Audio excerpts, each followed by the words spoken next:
Okay, let's begin the meeting of the 8th of May. Again, God of our fathers, in whom we trust, by whose guidance and grace this nation was born. E tua atua kahu rarua natua matua poro natua aroha e whanu ma e atiro. Bless these councillors of the hut and give all things needed for their faithful discharge of their responsibilities.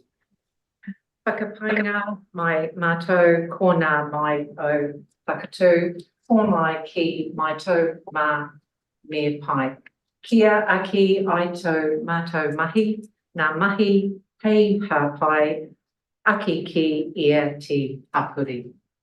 Give to each good health and good judgment for the decisions to be made, wisdom beyond our own, and a clear understanding so that they may promote the glory and welfare of all in the city. Ko mai ki tina o mātou. Tia ono pai nā te o kano pai hoki. Kia whakatau ai ti ki kutuna nā mata tūtaki ia o ti mata tanga kia ki tu a korea mi o ranga o ti kotu a roka ai whakatiki. So Jesus Christ our Lord, Amen. Ko ahu, ko praiti tau mātu a ki amini. Thank you. And before we begin, just going through over the last 4 to 5 weeks, we had the opening in early March of the Dream Lab in Whirinaki. We had a community celebration of the new Kupenga Maidstone, and we unveiled at Maidstone Park. And on the 14th of March, we had a citizenship where we had 57 new candidates from 19 countries. And the 18th of March, over that week, we had the World Wheelchair Rugby Paralympic Qualification Tournament down at the NZCIS.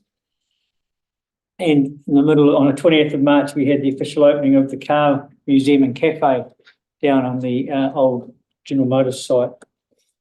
On the 23rd, we had again everyone around the region at the Relay for Life, Trentham Racecourse.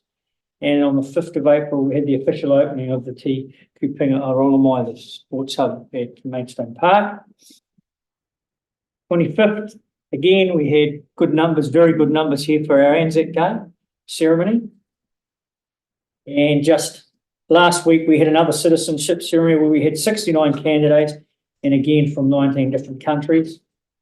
Last weekend, many of you they raised about $135,000, I believe, for the book feast over Whirinaki.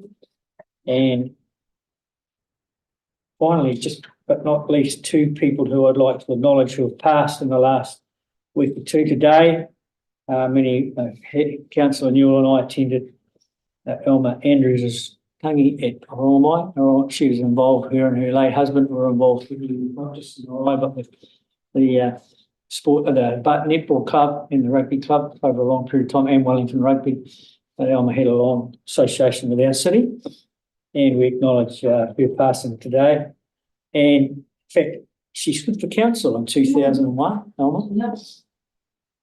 And I'd like to also acknowledge my very first deputy mayor in 2001 for 2 terms was Councillor Shirley Harris, Deputy Mayor Shirley Harris, who passed away, and I attended her funeral last Wednesday. And Shirley was an outstanding woman. She one had to put up with me as the mayor, and she was a deputy. And I always remember because we were in those days used to sit that way, and everyone was facing that way. And Shirley used to sit on the end because she had a crooked leg, and she would sit. And when I was obviously not doing or pleasing her, I'd be getting the school teacher look at me to know it was time to pull my horns in and behave. But and for some who went to Upper College will remember Shirley as a former deputy principal there and a teacher. In fact, Councillor Newell was taught by Shirley, and education was her passion, but her community involvement as a deputy mayor and also in her involvement in moonshine. She lived in a farm over Moonshine Valley, and you could tell by the people who were at her funeral for many of the influence she'd made on people's lives, particularly in moonshine. And, she was a decision maker, a leader and a team maker, because Shirley was always very keen to make sure there was a team around and people were working together. So we do acknowledge Shirley. She had a big contribution to the city. So I'd like us just to stand and remember Deputy Mayor Shirley Garrett.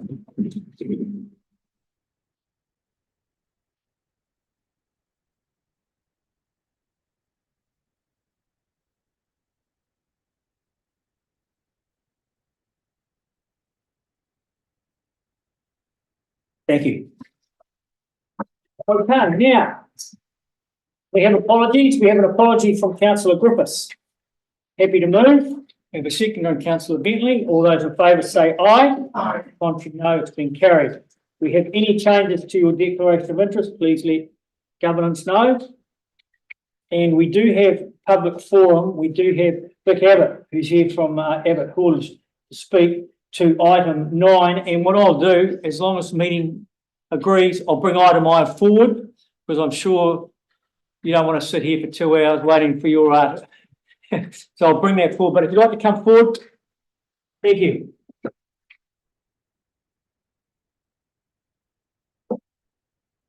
Good evening, ladies and gentlemen. Like me to start? Absolutely, yep. Okay then, we've got this problem here in Montgomery Crescent with getting our trucks and raised bulldozers and that out onto the road. There's the parking is stopping the trucks getting in and out when they've got the trailers on or the bulldozers and that on. The council came and seen us a while ago, or say 18 months ago. They came back and they just put another parking space and made it worse.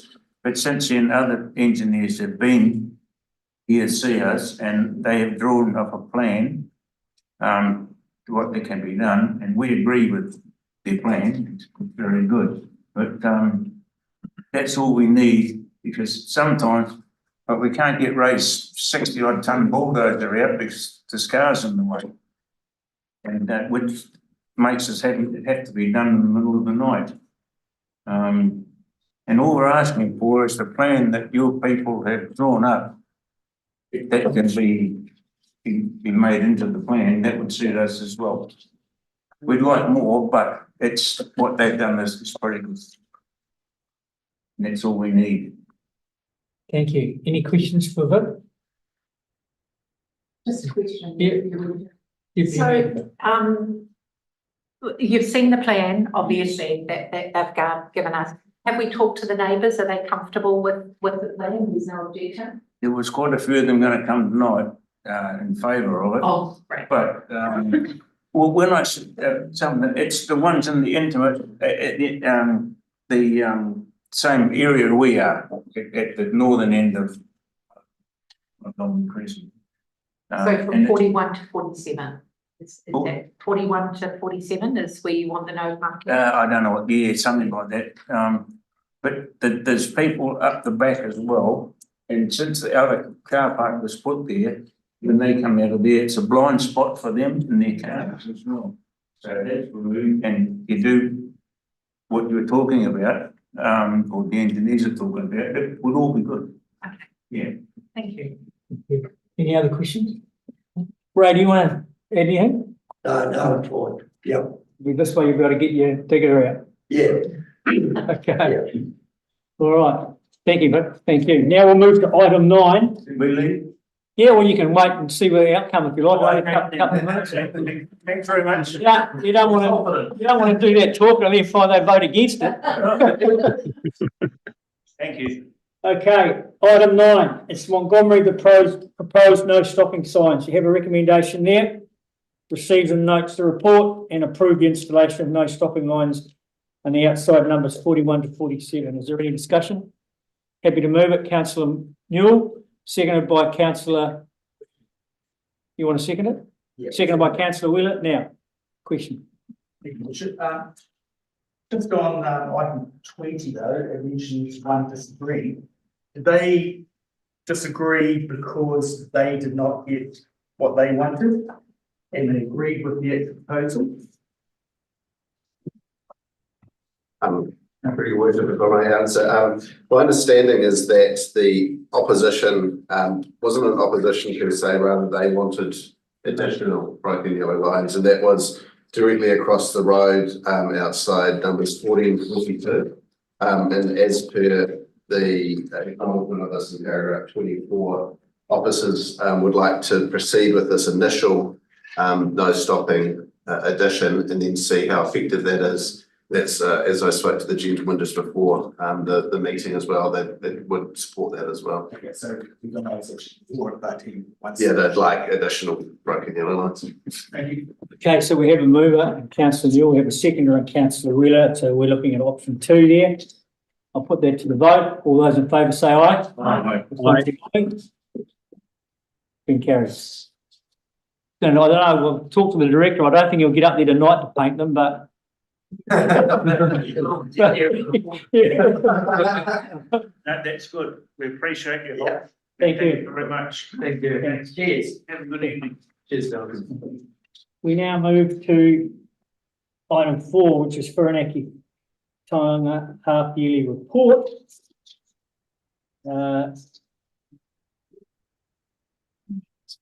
We haven't speak to. Through your worship, as we'll get to the director and the chair of Whirinaki sends her apologies, she's unwell. Oh, Good evening, everyone. I also have a bit of a cough, so I'm a bit croaky. It's lovely to be able to come and share with you some highlights of the last 6 months, which I'll do really briefly, and then talk to you a little bit about what our plan is for the next financial year from July 2024 onwards. So it's been a great 6 months. In fact, I'd probably say it's been our best 6 months for a very, very long time. And the fact that we saw some huge numbers through our venue and some really wonderful feedback from our visitors. Primarily before, due to the 2 exhibitions that we've had in the last 6 months opening, thanks to Hall of Heroes, which I'm sure you all came and saw, Superman and Batman, and had your photograph taken in the Batmobile, which was just fabulous for Upper Hutt, especially getting price, national news, which was wonderful. And also our Home One City Many Cultures exhibition, which showcases the exhibition, the story of 10 families who have moved from other countries to make Upper Hutt their home. And that has received significant feedback from our community. People that have visited for the first time. My favourite feedback that we received was online from a mother who said that their student came to the education program that's been running, and 1,400 students through their education program through home.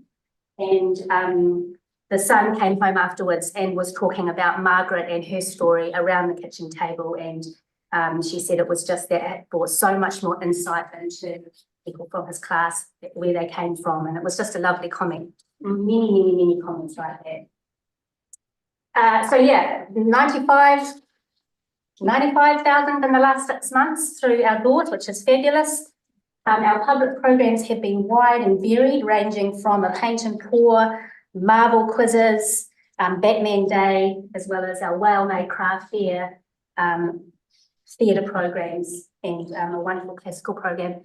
That right-hand picture that you can see there, that musical instrument was one of the largest that we've managed to get into our theatre, and was an incredible performance. Also, in the last 6 months, our community arts advisor did a wonderful job in terms of the arts map, supporting our multicultural festivals throughout the city, instigating the first ever Upper Hutt Arts Trail, which was a resounding success. And we also did our Matariki Festival in the last 6 months, which was closed the road. We invited the people of Upper Hutt to come and celebrate Matariki together. And between 4,000 and 5,000 people came to that, and it was a wonderful thing to experience. So we're really pleased with the 6 months. So Moving forward, I'm going to combine these in two, if that's all right, statement of intent as well. Yep. So now I'm going to present to you what we're planning to do for the next year moving on. So it's going a little different, as you know, because we've had some changes to our budget. We are still planning to be fabulous, but we're going to do things a little bit differently, and that's what I wanted to run through with you. So this is our statement of intent, our mission statement.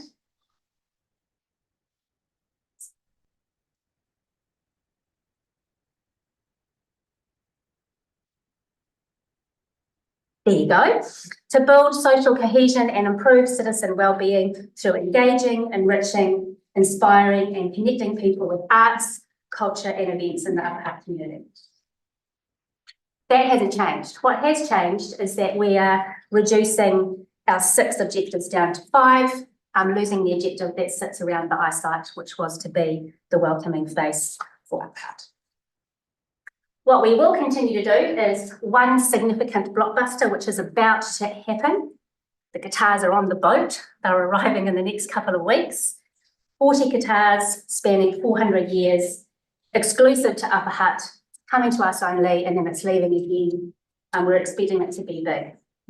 So for the next 3 years, we'd love to still be able to do a blockbuster or a significant exhibition. These are the exhibitions that put Upper Hutt on the map, that brings thousands of people to our city, makes our communities feel good about here, about living here. We don't charge, it's by donation. That's it there if you want a little bit of an insight, and hopefully you've all had your invitation to the opening. We're going to do 10 exhibitions down from 14, and I'm going to talk a little bit about that shortly. One of the ways that we're managing within our budget restraints. So yes, focusing on less, but the best. This exhibition comes later on in the year. It's called Microscope Sculpture. It's looking at sustainability, climate change with these magnificent photographs, huge photographs of bees and insects from around the world. Very family friendly, once again, exclusive to Upper Hutt. We're also working with some new and clever partners, such as the Japan Embassy, who is bringing this pottery exhibition to us. It's once again exclusive to Upper Hutt. And for our 21st birthday in September, we're working with this guy, who you should all recognise as one of Upper Hutt's most famous artists, Shane Cotton, in an exclusive exhibition celebrating one of our famous artists. Oh, yeah, did I mention we're turning 21? So we're going to do a number of celebrations in September for our 21st, including 21 artists, small works from 21 Upper Hutt artists. I mentioned Shane Cotton, and a number of fabulous ways that to celebrate 21 years of Whirinaki.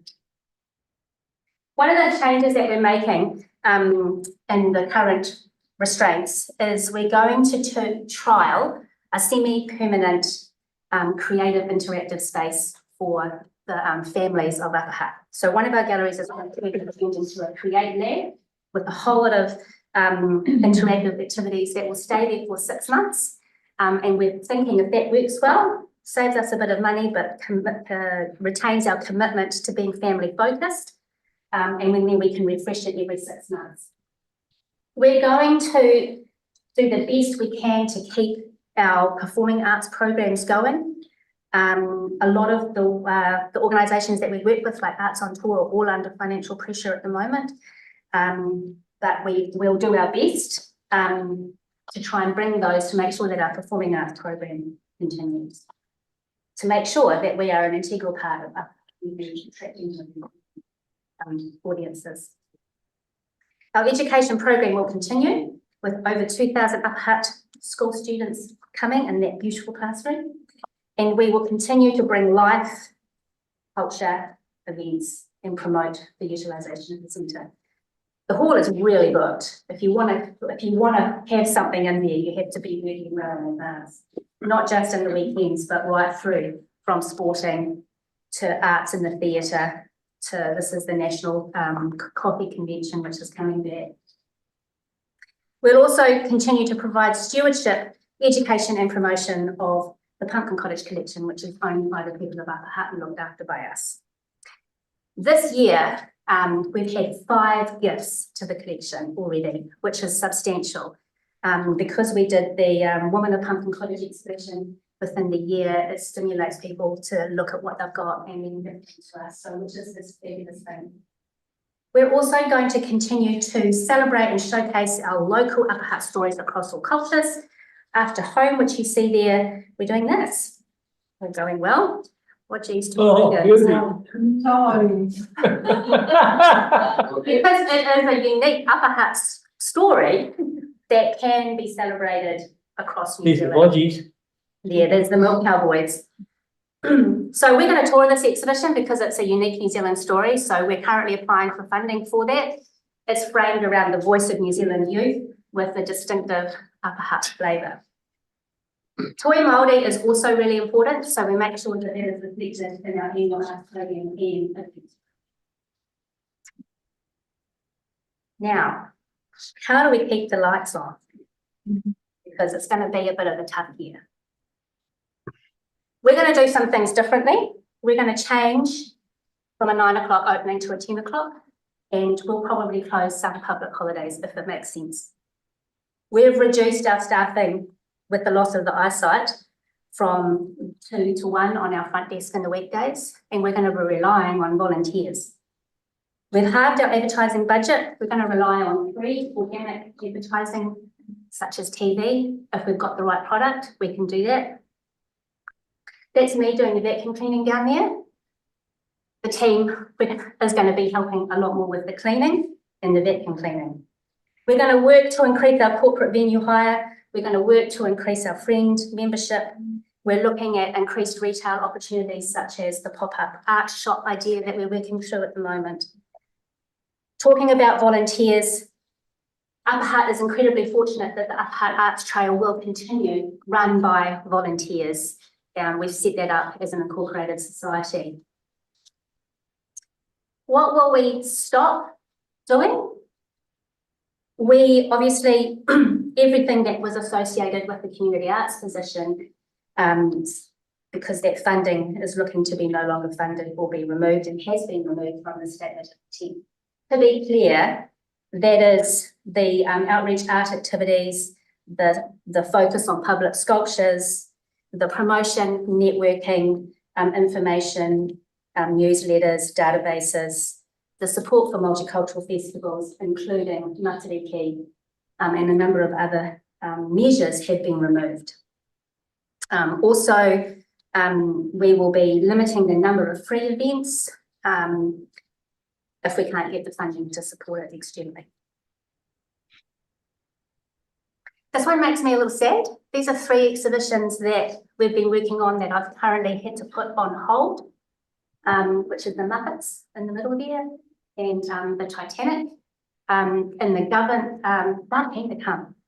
We've got a really good reputation. The lady from Te Papa who was over at the International Expo conference was talking to a number of them, and when they found out that she was from New Zealand, they said, oh, Leanne and the team from Te Papa, we see what they're doing, and they've done this and they've done that. We've got a really good reputation for bringing family-focused big exhibitions to Upper Hutt and to the Wellington region, and we'd like to continue to do that. But at the moment, these are the concerns that we have. We raise 40% of our own operating budget. 200,000 of that is in donations and sponsorship, not counting the in-kind.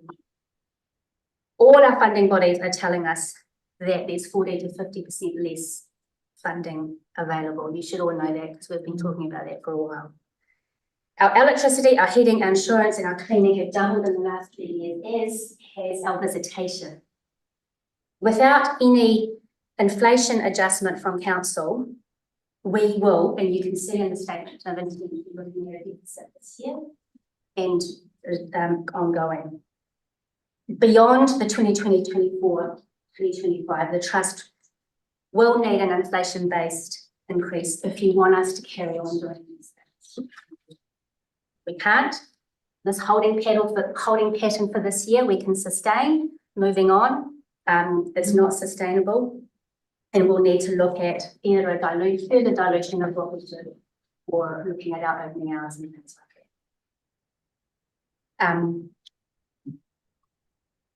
We love what we do, and our team, we're very, very passionate, and our board is an incredible board, also very, very passionate. So we thank you for your support, and we look forward to working with you in this tricky climate.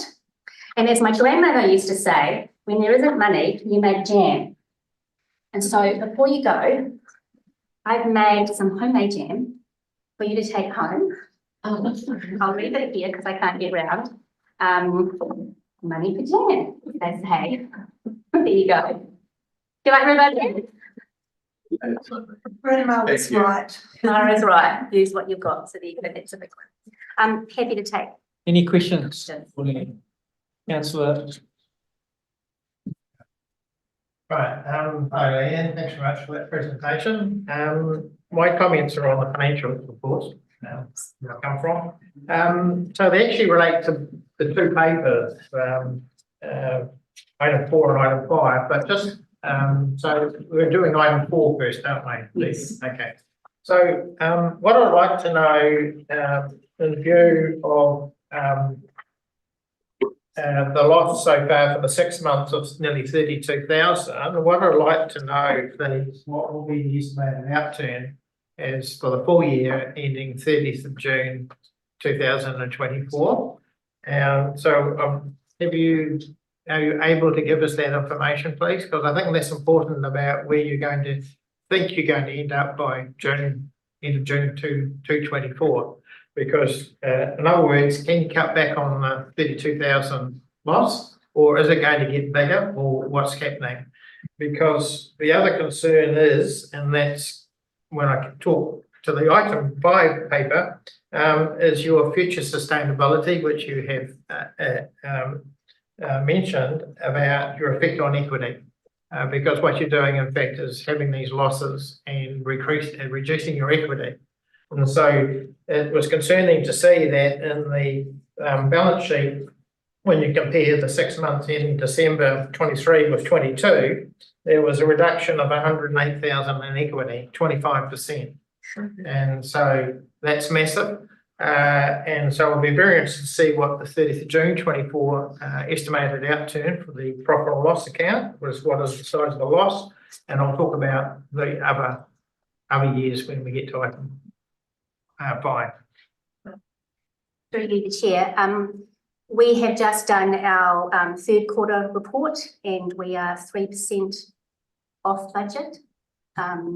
Mostly what you're seeing there is obviously significant expenses with all of euros in the first half of the year, not so in the second half. So from where I'm sitting now, we will be on track or not far from it by the end of the year. Right, just have a, and the second point is that your cash in the bank decreased by 278,000, and that was 50,000 of that was using reserve funds to balance the budget, and so that's the other concern that I think you should have, of course, going forward is liquidity. Through you, yes. The 50,000 used for the reserves was budgeted and board agreed expense to support all of Heroes, and the reduction in the cash flow, you would have seen in previous papers that we received significant support from and other organisations. So that's that funding that was there that was kept for those exhibitions. So moving forward, and you'll see in the current statement of intent and supporting financial documents that there are some adjustments there because of that. To put that into perspective, moving forward, the money that we will receive we're hoping to receive for Bogans and the bugs will then go back into that equity as the funds come through, all going well. Thank you. Councillor Bidney. Thank you, Worship. Insurance. You see your insurance costs have increased, but in this paper it says that it's at $88, so I'm just a bit confused. What is the actual insurance for that you'd kind of cost you to fork out? Chair, insurance is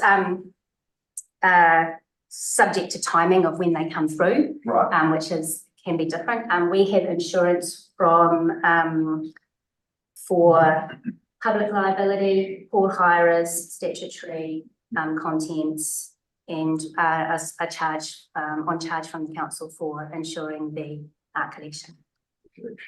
And so, do you know roughly what that would cost? Not off the top of my head, sorry, but I can let you That's know. fine, yeah. Any other questions? No?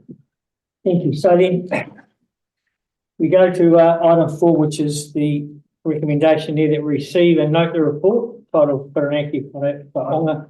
I had a question Yep. for at the start, if possible. Okay, yep. Just under, I see Whirinaki get their accounts prepared externally. Yes. Is that something we'd be able to do internally to save money, or is that not practice with CCOs, or? Through you, we've gone down that road previously and trying to incorporate it within council's auditing. Yeah. As a CCO, they have to do their own different themselves and pay for it. Yeah. And the audit. Yeah, audits, yeah.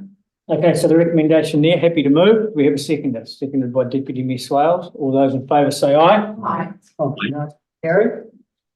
And we now move to the, and you did cover most of it, but if you have any questions for the statement of intent, has anyone got any further questions? Councillor Carson. That's item 5. Yes. Yes. Thank you. On the financials again. Last year I asked for the forecasted balance sheet to be included in the statement of intent, and I see it hasn't been. And I think it's very important that it is included. So I'm not really prepared to approve the statement of intent until I see the forecasted balance sheet, because it goes back to the effect on net equity, because you're talking about 14,000 and 24-25, and then another 3,550 in 25-26. So there's a pattern here of increasing. So 26-27, which you haven't provided as a forecasted P&L. I'd like to see that as well, 26-27. Give respect to your business about you on a holding pattern for 24-25. But the question begs itself is what's going to happen in 2026-27. This is a statement of intent that covers 3 years. You have all these objectives, etc., that you want to achieve over 3 years, but it's not matched by 3 years financials. And I think it's extremely important that we see around this table the 3 years forecasted financials that go with the statement of intent in terms of the third year for the P&L, 26-27, and a balance sheet, forecasted balance sheet / cash flow for the 3 years that we're talking about. Okay, so there's no balance sheet, forecasted balance sheet / cash flow in the statement of intent, and I think that's a real missing element, especially when we're talking about your future sustainability. So I'm not prepared to approve this paper until we actually get that additional information.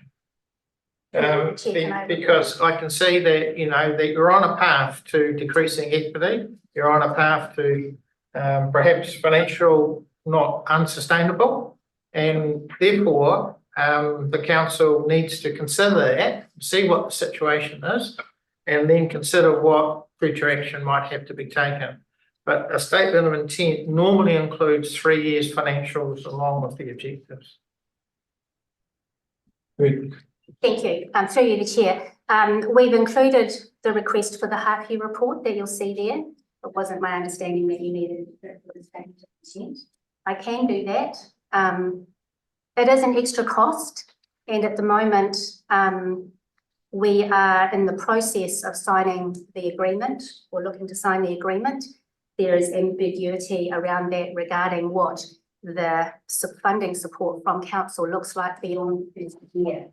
Hence my statements this evening to say anything that we prepare at the moment would be a task that perhaps isn't in reality, because we don't know what your future plans are. So I would like to suggest that first year, we look at this next year anyway, where we will be able to go, you will be able to give us some feedback of this, what support we will be able to garner from you. Hence me saying, and the board is saying, we will use our reserves to keep us going for this next year, but we will definitely, if you want us to continue to operate at the current level, that can't be happening for the foreseeable future. So happy to do that, but it's a marketing, would be a piecemeal practice at the moment until we get some feedback from you.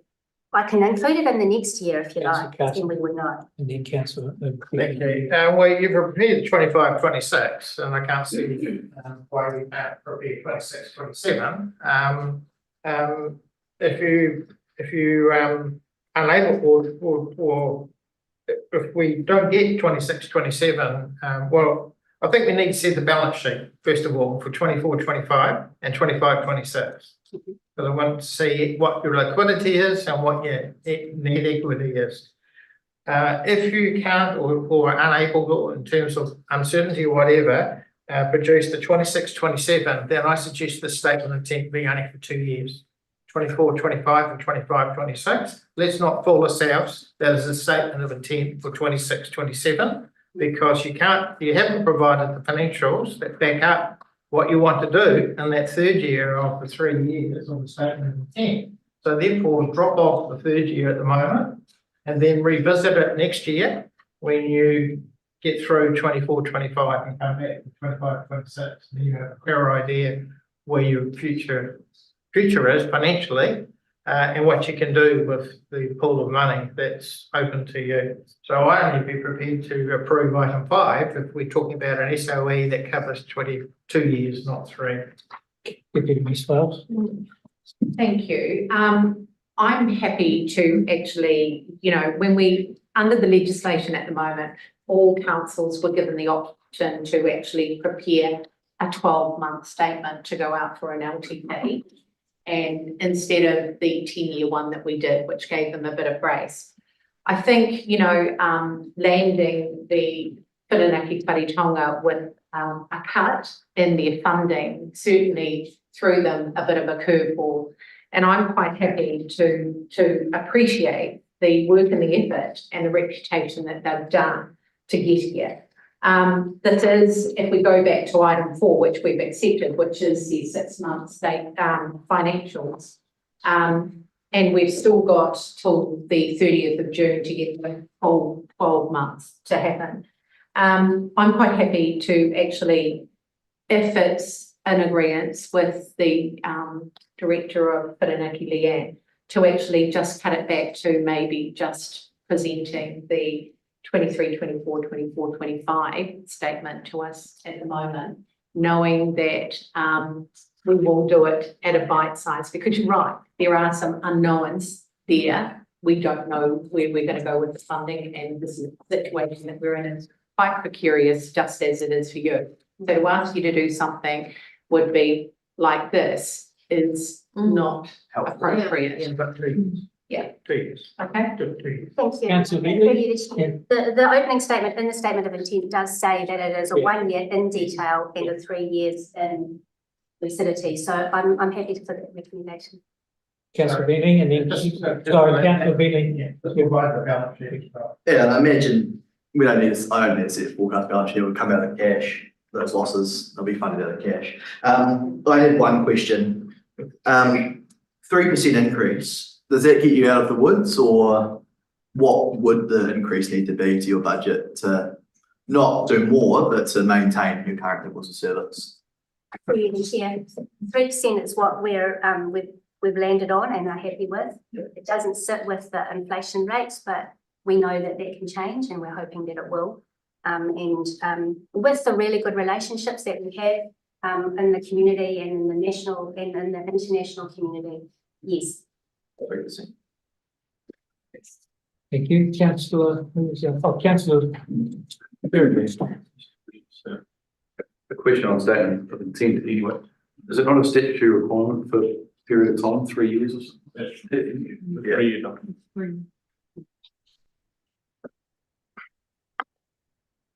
Okay. We have there the recommendations. Just before you do that, Your Worship, I don't think we can kind of leave it hanging after what Councillor Kerry has just said. that the statement of intent needs to be a 3-year period. So my recommendation would be that we actually defer the statement of intent, that we look at just the financials for possibly the next year or 12 months, and then look at you, Whirinaki, coming back with the statement of intent for 25-26. Is that something that we could do through General Council? Or is it mandated that we have to have the statement of intent now? Correct. We do. They're able to come back and amend it. They're allowed, they can come back and amend it. Yes. But it is a 3-year document that you've got to adopt. Okay, well, we can do that, yeah. The financials.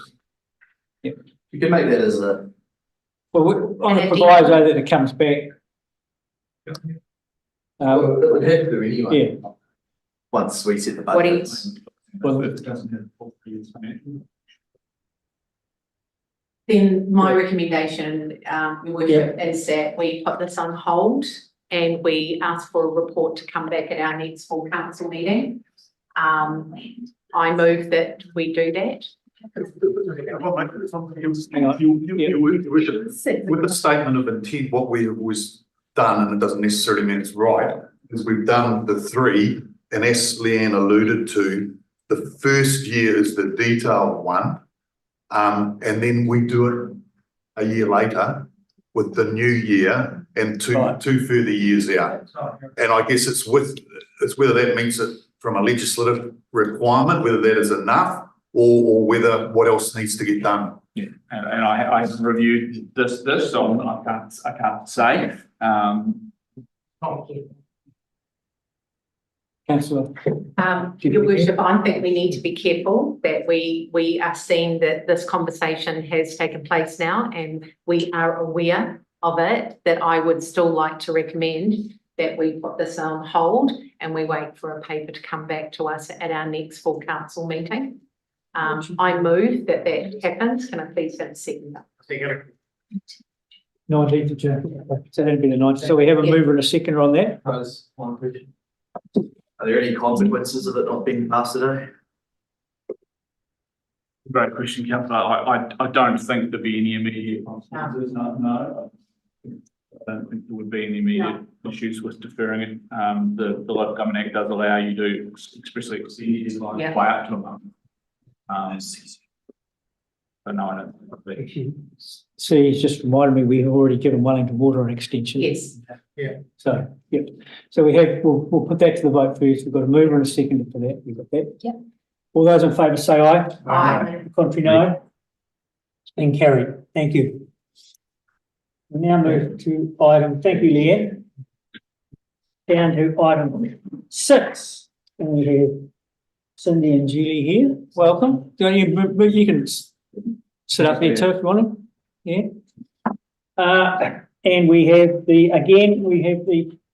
statement of intent and we have the half-yearly report. And again, welcome anyhow, welcome. And I note when we get to item 7, where again, the same rhetoric is being used about being disappointed about receiving notification from the council. So those are some of the big decisions we're going to have to be making in the next month, team. So you can stand or sit, whatever you like, no problem at all, all right? We feel like the Rockies in the room after Leanne, who's a bit more experienced and more pride.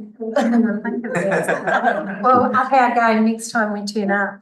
I'm Julie Morrison, so I'm the chair of the Maidstone Park Trust, and this is Cindy Robinson, who is our general manager. I'd just like to start with maybe a few acknowledgements and things. We haven't got a PowerPoint because really there's not too much that you know we can. Well, there's certainly lots to talk about, but not too much to show at this point. If I could just make some acknowledgements. Te Atiawa, Ngāti Taonga and Orongamai Marae for the gifting of our names, both Te Aka o Te Kupenga, which is the trust, and Te Kupenga Orongamai, which is the sports hub. The Orongamai Marae more generally, really, they blessed Te Kupenga Oranga Mai on a number of occasions with a number of opening ceremonies and other things that we've had. And we really aspire to be a long-term meaningful, have a long-term and meaningful relationship with the marae. They're our closest neighbour, and we see lots of opportunities to work collectively side by side. We would really love to thank and acknowledge the activation team. They've been an absolute key contributor in terms of getting the community day up and running. They housed Cindy and brought her into the office when she was homeless while we were waiting for that to be amended and opened. And they have also been incredibly generous with extending and a lot of wider relationships and partnerships and things to Cindy. And as I'll mention later, we see them as a really key partner going forward. Mike, thank you. He's stood by us from inception. Hopefully we haven't caused him too many sleepless nights, but really his guidance and support is so valued. But one of the things that we can reflect on now that we're open is the amount of work that Mike and his team and others did in shoring up the relationships, particularly with our foundation sports, so that we were able to pick those up and, further enhance them. But a huge amount of mahi had been done prior to that. And certainly your worship, the Mayor, councillors, your vision, enthusiasm and support, both in terms of getting the inception of the hub, but also since, has been really positive and makes an enormous amount of difference to the work that we do. So thank you for that. And finally, a real thanks to our foundation sports. They've shown us a lot of trust and patience and a real willingness to go with us on the journey and learn as we go. So it's been really great. Coming to our foundation sports, we've got all our relationship agreements in place. Rams, judo and boxing are all settling in well into life in the new hub. And the football club has settled well into the new management at the artificial turf, and we've seen them utilising the hub a few times as well, which has been really great. The first home games for the Rams have been enormously successful. A real learning journey for us, behind the bar in particular, but really exciting to see the big crowds there. And what is especially exciting is to see, the little ones all the way to the real old timers and the joy that everyone's getting out of that. The park looks an absolute treat when you're sitting in that grandstand, watching the rugby, watching the kids playing in the park. So it's becoming a very special place for the community. We really are increasingly seeing a diverse range of other users use the hub, which is a real objective of the trust.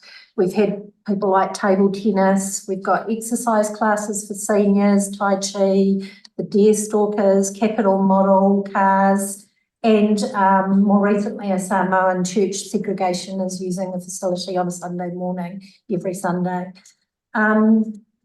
Looking ahead, you'll see the statement of intent and apologies, we did copy a little bit from Whirinaki, so hence only a year's worth of forecasts, but we can talk about that.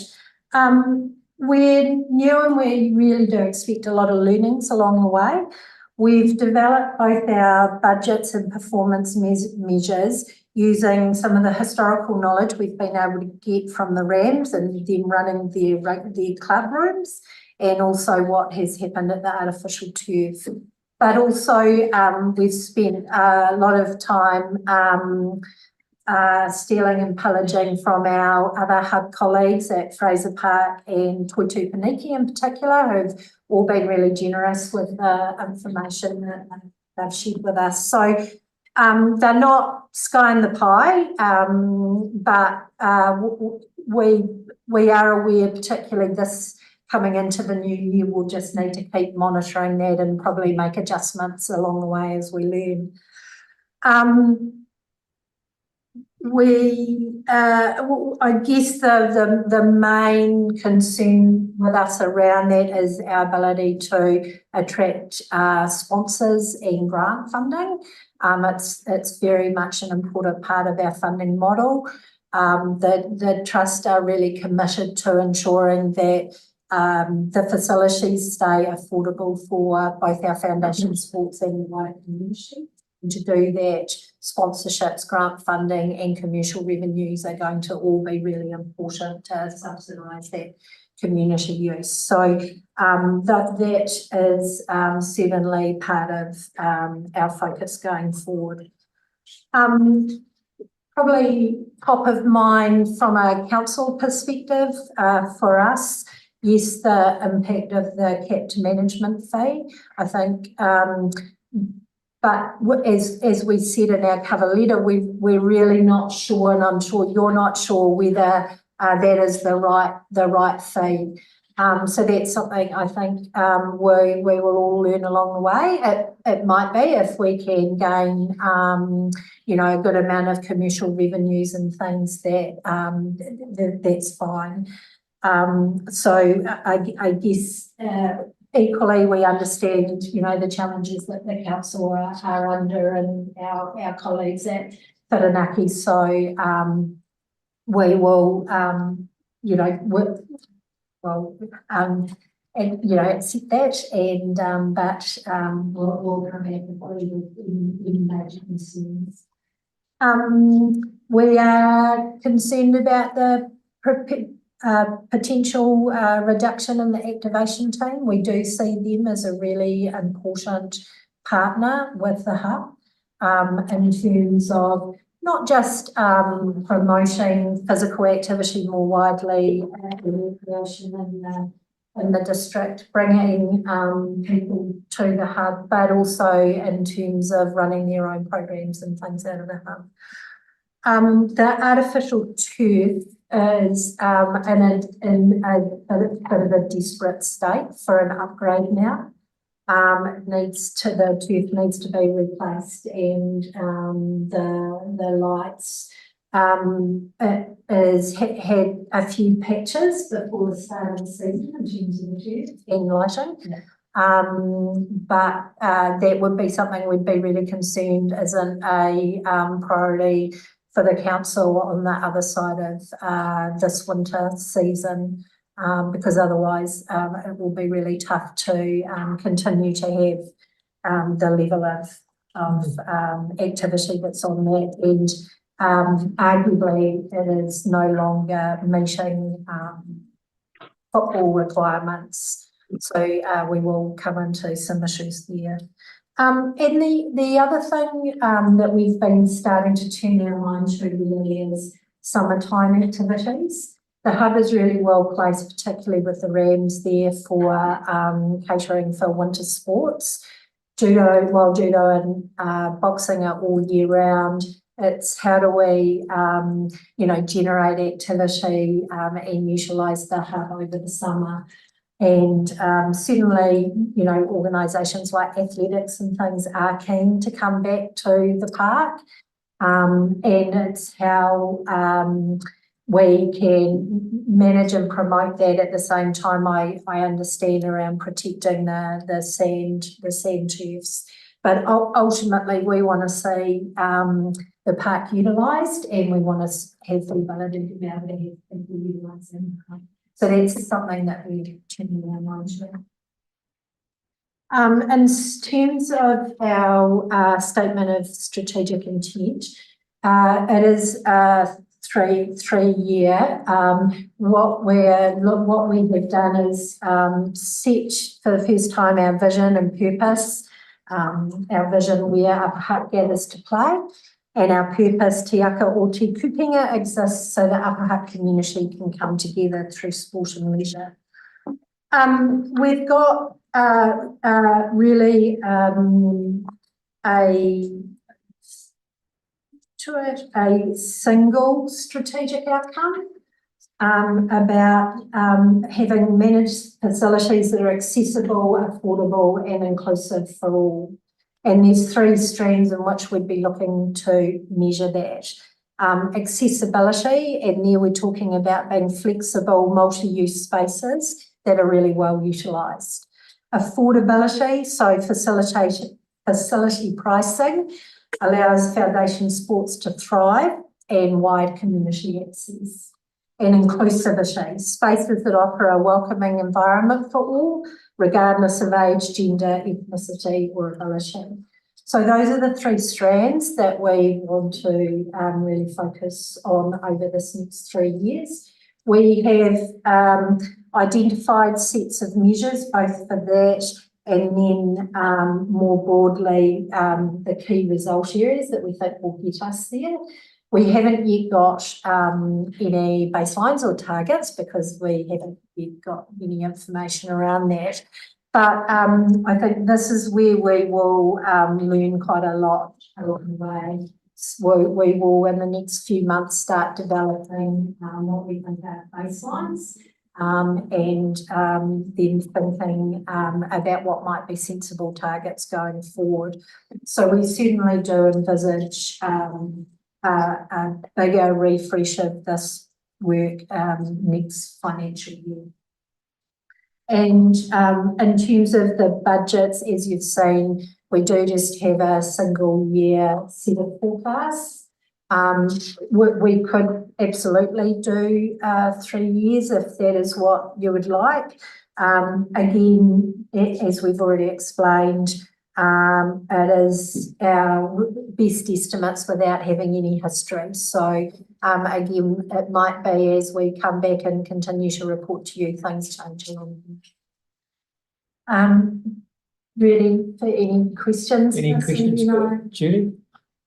Councillor Carson? Thank you. Just on the item 6, which is just the report for 6 months in 33. Obviously, the 6 months shows a surplus of 80 grand, mainly because of the startup, etc. So do you have any idea what you'll be looking at for net results by the end of June 2024?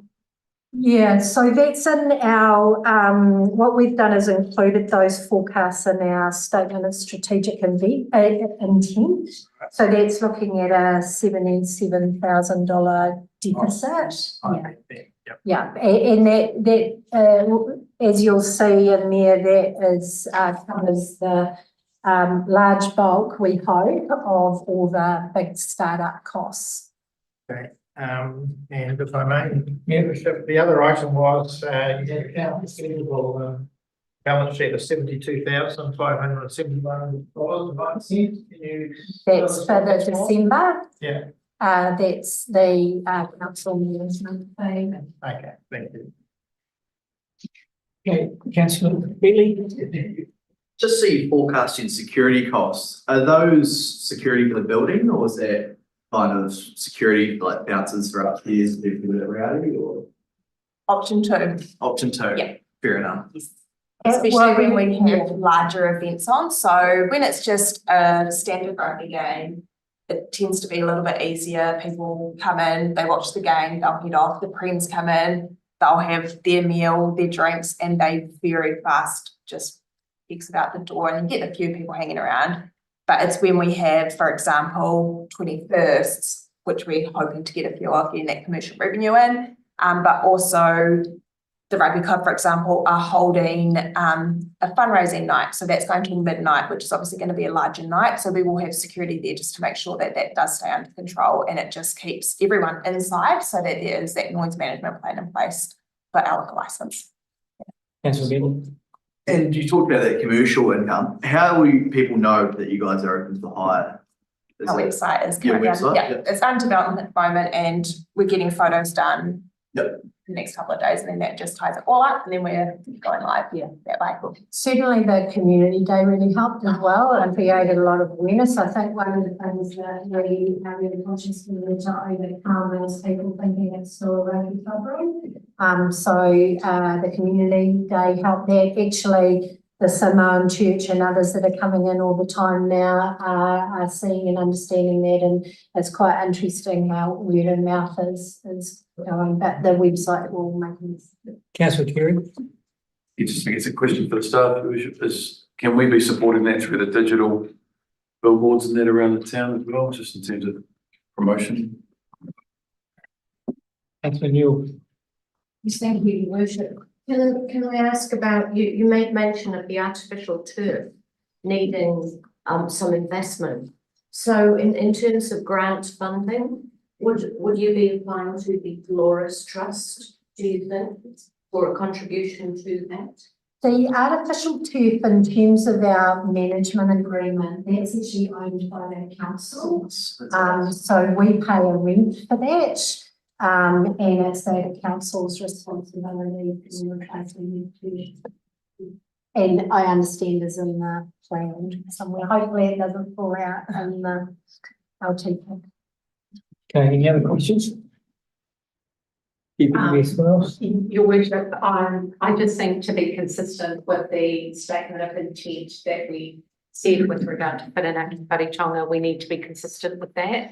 And I believe Julie, the chair, has said that she's really quite happy to put this in hold and then come back on the 19th with a 3-year financials for us. So I would like to put a recommendation in there that we actually put this on hold as per the recommendation for Whirinaki Whare Taonga. But so I would like to move. I'd like to call for a seconder, and I have one in Councillor Carson. Before we vote on it, Your Worship, I have a question for the chair. With regard to sponsorship and the terms of agreement, is that handicapping you in any way with regard to getting sponsorship? We don't think so. We're about to get into that more fulsomely. As you might imagine, everyone's been pretty focused on getting things up and running. So actually at our meeting tomorrow, we've got a sponsorship plan. Really the main requirement is to come back to here to check that people are comfortable with what we're proposing. We don't expect there to be any issues. Thank you, Councillor Carson. Just a technical thing, seeing I'm a chartered accountant. In your forecast for 24 and 25, you have asset replacement, provision and depreciation. According to GAAP, General Accepted Accounting Practice, you can't provide for asset replacement through your profit and loss. What you do is you strike your profit and loss, and then you make that provision in your equity area as a reserve. Right, so you just I thought you might pick that up. You just need to adjust that line. Yes, no, we will. Decrease your loss in 24, your projected loss, and increase your profit in 25, and then you make the provision through. Send them an email. Yeah. That's right, I got that. But your assets are only $1,800, so the depreciation are only 20% of that. Okay, thank you, Anne. Sorry for the accounting lecture. Can I just say thank Cindy and Julie, and can you thank the other trustees for the work? So it's been a great start, and if everyone goes over, you can have a look. It was magnificent. So we'll take the half-yearly report. We have recommendations there. I'm happy to move that. We have a seconder, Councillor Carson. All those in favour say aye. Aye. Contrary, no, it's been carried. And now the recommendation is moved by Councillor Deputy Mayor Swales and seconded by Councillor Carson. Comfortable with that? I'll put that to the vote. All those in favour say aye. Aye. So contrary, no. Been carried. Thank you. Thank you. Your Worship, just to make the process, could we allow Councillor Swales the ability to keep sitting down? Thank you. Rather than standing up when she speaks, it'll just be a lot easier if she stays sitting. The exercise is doing good. No, it's Thank you for trying. Well, was that a yes? Yeah. That was the I said the exercise was doing it well. No. I'm doing a Shirley. Tough requirements for the deputies. Now we go to item 8, which is on page 69. And we had the questions that were raised last time that have come back here. Do you have any comments? Councillor Yeah. Yeah, thank you, Worship. In option 2, under para 20, it says NZCIS may require council to store the seats other than at NZCIS or charge council for the seats being stored at NZCIS. I have 2 questions on that. First one is that contradicts para 27. If it says, in return, NZCIS will not charge any storing cost back to council. And those are both for the second option, so I don't know how that marries up. And then my second question is, where the hell would we store these seats if we had to store them? Race course. The race course. I know the point. Through you, Your Worship, the preferred option is option 1.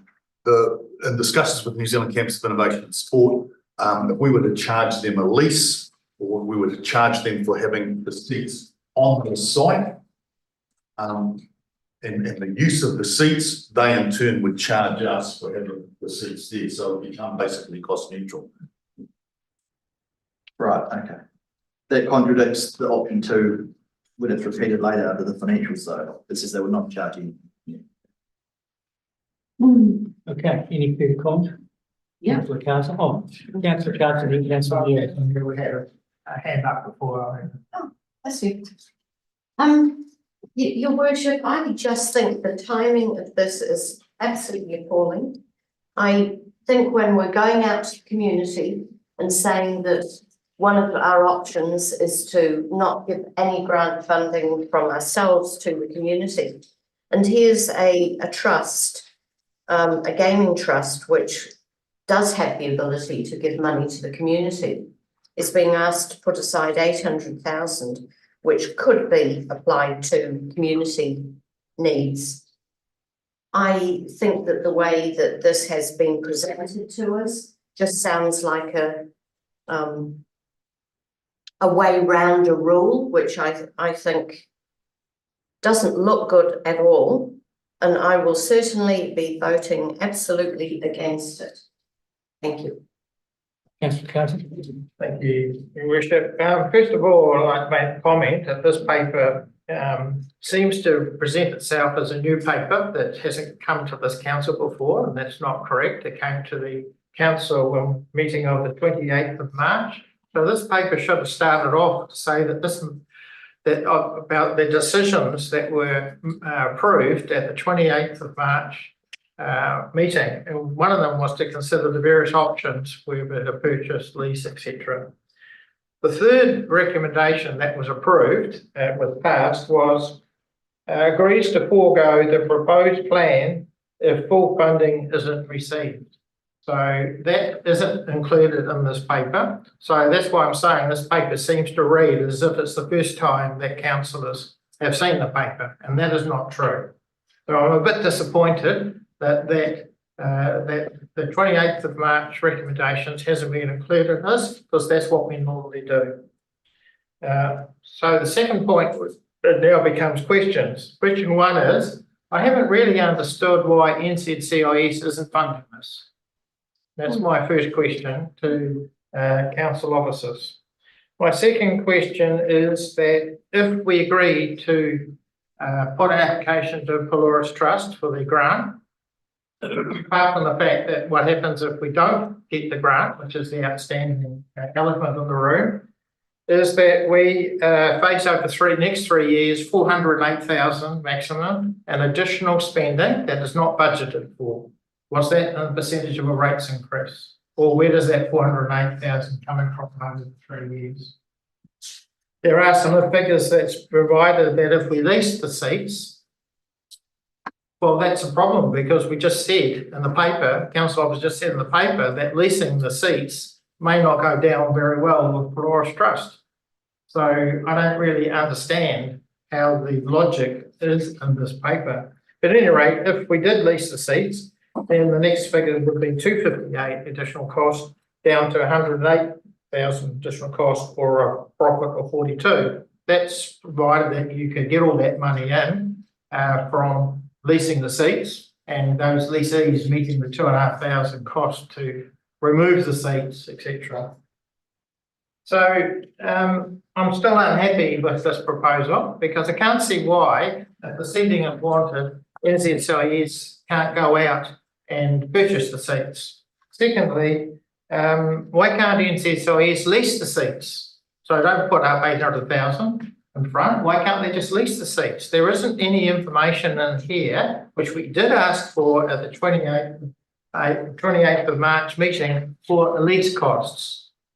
We did ask that as one of the options to look at, and it's not in this paper. And so that's another reason why I'm not happy with this paper at all. I don't think it's a good job, this paper at all, and doesn't answer the questions that we had in our recommendations to be looked at on the 28th of March.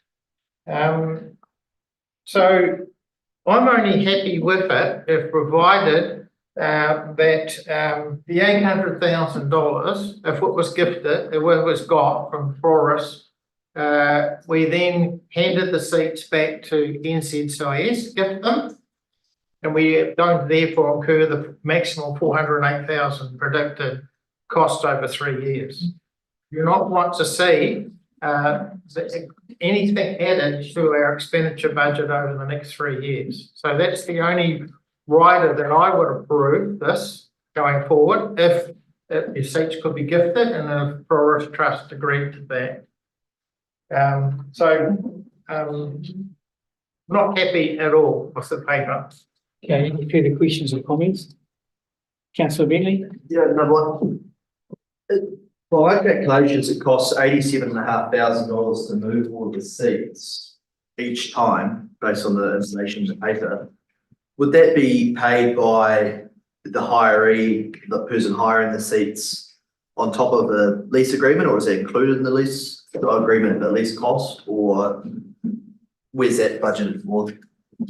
So through your worship, and if I can address a number of issues that have been raised, I apologise if there was things missing in the paper. My understanding was that the three options that were asked for was the option of council purchasing, the option of council leasing to the New Zealand Campus of Innovation and Sport, or the option of council gifting to the New Zealand Campus of Innovation and Sport. And answering to some of those questions, New Zealand Campus of Innovation and Sport is a business, and they have had a consultant tell them that they are unable to access any grant funding for anything on their premises. And this was an opportunity for council to potentially apply for funding, which it is eligible to do, to be able to provide stands that would be at the New Zealand Campus of Innovation and Sport, which the New Zealand Campus of Innovation and Sport would then be able to attract more events and activities that in turn would benefit economically into Upper Hutt. The other one is the lease, and the gift is the lease, in answer to Councillor Bentley's question. The lease is if the seats are sitting there, and for example, there is an event in Wellington, and that event in Wellington wishes to use the seats, it is $35 to move them into that event, set them up into that event, and then move them back to the New Zealand Campus of Innovation and Sport. So that's, and the event organiser would pay for that. There is the opportunity, which is alluded to and which is mentioned in the paper, of there to be an additional lease fee on top of that for the use of the seats, which council could charge at $5 per seat, which allows a little bit of an income. The reality is that any event in Wellington at the moment that is looking to get acro seats would pay in the vicinity of $75 per seat to get them down from Auckland. So having them here in Wellington provides a cheaper option for the Greater Wellington region and the top of the South Island for the use of those seats, and for acro to be able to use those seats. The amount of money that would come in, how many other users would be known, is unknown. How many other users would use the seats is unknown. Any further questions? Councillor Cullen? My question was, why isn't NZCIS paying for these seats themselves rather than seeking a grant, rather than going to the council to ask for a grant? They're a business, why aren't they putting the money up themselves? They saw it as an opportunity, and council saw it as an opportunity of potentially adding something into the community that would benefit the wider economic health and well-being of the community. I'm not sure what their finances are like, whether they can afford to or not. Further comments or questions? Well, you can sit down. With all of this, I mean, I do agree with my colleague with regard to probably referring that this isn't the first time that we've seen it, this paper, and that it's come back. But I certainly agree with regards to the benefits that our community will get should we actually have and are granted the 800K plus GST. I certainly wouldn't go with this if we didn't get the money from Pelorus, but I would be happy to support it. And I'd be happy to kind of see the advantages or the gains that I've already seen where the junior rugby, touch rugby, ripper rugby have actually used that facility and have absolutely enjoyed using it. So if we can actually attract more events here, our GDP has obviously got to be of a benefit to it, and it's actually a benefit to the city, not just to NZCIS. If there is a recovery of $35 per seat, and if they're used to paying a lot more than that, $75, I don't see why we can't clip the ticket by putting an extra $5 on top of it, which will give us an income. But for me, it's about, you know, giving the opportunity for our community to actually get the benefit of some of the attracted events that would possibly be there. So provided it doesn't cost us anything and we get the money, I'm quite happy to go with this. Councillor Kerr? Yeah, which are more just an observation, but I'd query how many people are still going to be taking these seats for many activities. When we start talking about Super Rugby, hockey and all those sort of events where we're not charging that much per seat in Westpac, you know, it's Sky Stadium. So it's, you know, they're going to be moving seats for what game? And the model doesn't seem viable to me. Okay, Councillor William? Thank you, Bishop. I think it's a great opportunity for Aberhart and the community, and I also see it also potentially for Maidstone Park, where they could have access to seating over there for big events. So I'll be voting for it. Councillor Kerr? One question in terms of just off the back of the Maidstone Park and other venues. Obviously, there was an acknowledgement of groundworks that had to be done at NZCIS to have them. Would that be the same at our other parks and that if we were to move them? I'm thinking sort of winter rugby and where things would be used as well. Is that a cost we would have? Through your worship, the $35 is the cost. The New Zealand Campus of Innovation and Sport had the pre-season game Hurricanes versus Mono Pacific. They used those seats on that ground. So there's very little ground preparation if the ground is suitable. And my understanding is certainly New Zealand Campus of Innovation and Sport, they just set pretty much there. And there was appropriate consents and engineering inspections when they are set up, and that is all part of that cost in respect to the setting up of the seating. Okay. Move on. Just a point of order, Worship of May. If Councillor Wheeler says she's waiting for the option, which is to apply for the grant, we still have on the table the approval that agrees to forego the project if the full funding isn't obtained. So I'm resuming and accepting, agreeing to that option to go apply for the grant, that approval condition from 28th of March is still standing. So would that be an amendment? No, because it's an existing Just recommendation. Councillor Benny? Yeah, that's a question. Option 1, para 17, councils into an agreement with NZCIS. Who's got the delegated authority to enter into that agreement? Will it come back to council or are we signing a check?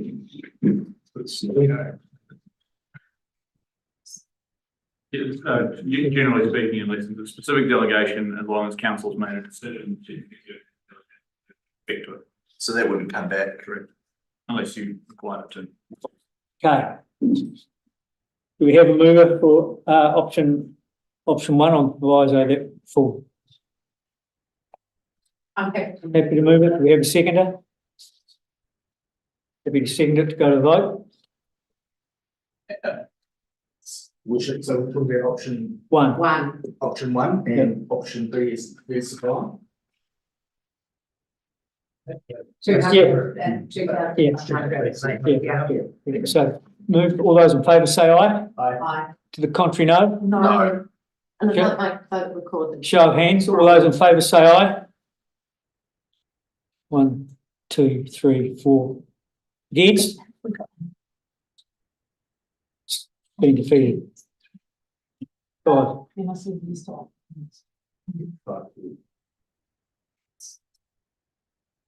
Just, what did the image say? I'm sorry. Yeah. Emma's saying, against. Sorry, I was against. Thanks, Emma.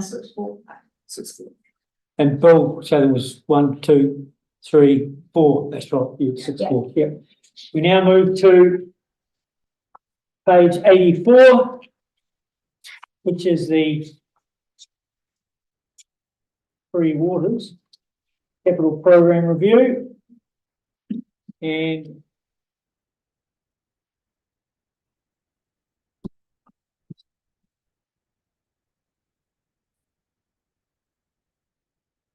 fairly straightforward there, that the Wellington Water requested that the forecast budget understand within the shared wastewater be utilised to better align with required spend.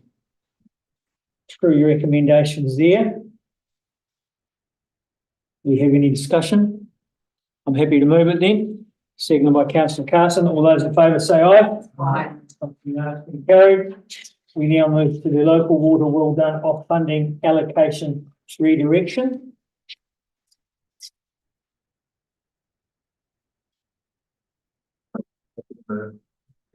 Happy to move it. Any further discussion? I'm happy to second it. All those in favour say aye. Contrary, no. It's been carried. We now come to the. Trying to keep up. Oh, we'll go down item 12, which is the audit plan for the year. Sorry? Sorry to Yep. interrupt. On the previous item, sorry, you were going too fast for me. I just had updated numbers for the total amount of funding available. Which is stated in the resolution. The correct figure. And 123,834.40. Can you repeat that, please? Yes, 123,834.40. Thank you. Apologies for that. Okay. You're going to move them.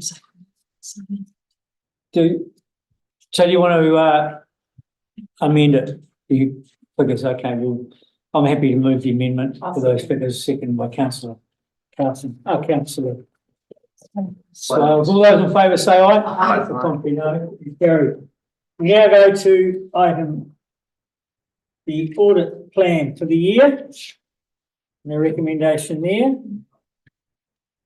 Do we have any comment? Happy to move it? Your worship, hang on, Oh, we're gonna move it. And then, yeah, One amendment, Yeah. page 8, page 8. the group audit. Yes. The group comprises Upper Hutt City Council and Expressions for Whirinaki Arts and Entertainment Centre. And Te Aka o Te Kupenga Maidstone Park Trust. Okay, yes. Yep.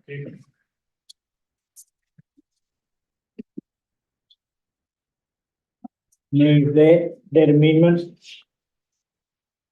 Happy to move, seconded by Councillor Carson. All those in favour say aye. Aye. Thank you, no, it's been carried.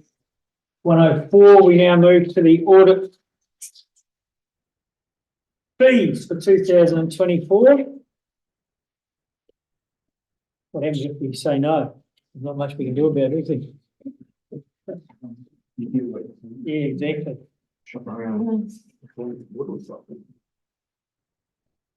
Any comments? Councillor Carthy. Now that the Maidstone Trust will be included, then the raises the question, the audit fees for 24 and 25 need to be revised, I presume. So, that's the question I'm asking. Through your worship, my understanding is the audit fees will not be revised, but the Maidstone Sports Trust, is not material to the group and its analytical work. Okay, As per on page 8. thank you. Okay. Happy to move? Councillor Carlton? Yeah, why not? Move, Yeah. seconded by Councillor Bentley. All those in favour say aye. Contrary, no. It's been carried. We now move to the schedule of document seal, and I'm happy to move that council receives the schedule of documents sealed and confirm the actions recorded and approve the fixing of the common seals with all relevant documents in connection with these decisions. We have a seconder. Seconder, Councillor Newell. All those in favour say aye. Aye. No, it's been carried. We now go to the confirmation of the minutes.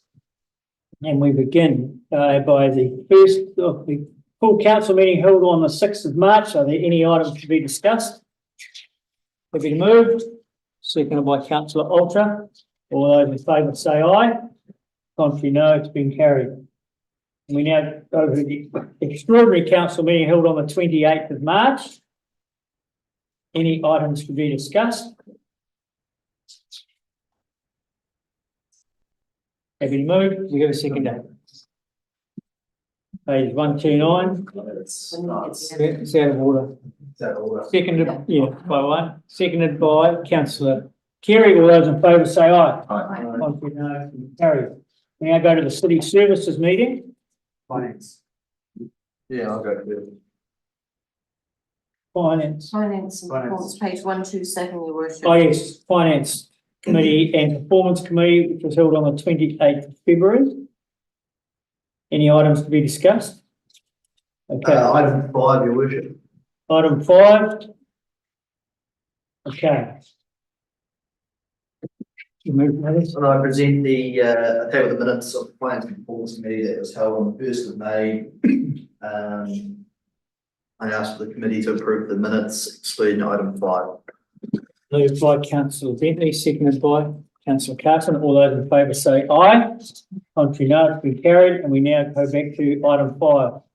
Yeah, just only one typo, your worship. Item 5, the motion C, it should be that after chief executive done by the chair and chief executive by the not the deputy chair. Okay. We now move, we're now happy to move item 5. I'd like to table the minutes of the Finance and Performance Committee meeting, item 5. Just the name. Happy to second that. All those in favour say aye. Contrary, no. It's been carried. We now go to the city services meeting held on the 27th of March. Any items to be discussed? Councillor Wheeler. Your worship, I move that City Services Committee meetings including the minutes of the meeting held on the 26th of March, 2024, approve and correct the record of meetings. All those in favour say aye. The contrary, no. Been carried. I now move that council adopts the recommendation of the City Services Committee meeting held on the 27th. Happy to move it, seconded by Councillor Wheeler. All those in favour say aye. Aye. Contrary, no. It's been carried. We now go to the policy meeting, which was held on the 17th of April. Any items to be discussed? Councillor Newell. Your worship, I'd like to seek approval of the minutes of the policy committee meeting held on 17th of April, page 135 of the agenda. I want that there are true and correct record of the meeting. We have a seconder, moved by Councillor Newell, seconded by Councillor Wheeler. All those in favour say aye. Contrary, no. It's been carried. Now I'd like to move that council adopts the recommendations of the policy committee held on the 17th of April. Happy to move, seconded by Councillor Newell. All those in favour say aye. Contrary, no. It's been carried. We now move to the Finance and Performance Committee meeting, which was held on the 1st of May. Any items to be discussed? Councillor Bentley. Worship. I'd like to table the minutes of. Would you ask me to do? No. Are we in? not First of public? May. First of May. Yeah, I've already done Oh, we have two. I beg your pardon. it. Maybe for a cameo. Up Valley Shared Services. Now, councillor Griffiths is not here. I'm happy to move those. Any items to be discussed? No? Just one question. Yep. No, I take the records for the longest meeting, but this one starts at 9:30, finishes at 10:30 at night. Is that one of the longest meetings? That was You painful. can go on. Now, we will correct that. We Yeah. must cut settings. Yeah. We'll correct that. All right. So I'm happy to move. I have a seconder from councillor Newell. All those in favour say aye. Aye. The contrary, no, it's been carried. And I move that council adopts any recommendations to the Hutt Valley Services Committee. Who on the eight? Happy to move it. Second, councillor Newell. All those in favour say aye. Aye. Contrary, no, it's been carried. We now move to public excluded. We have a mover. Deputy Mayor Swales, seconded by councillor Carey. All those in favour say aye. Aye. Contrary, no, it's been carried. We now just wait for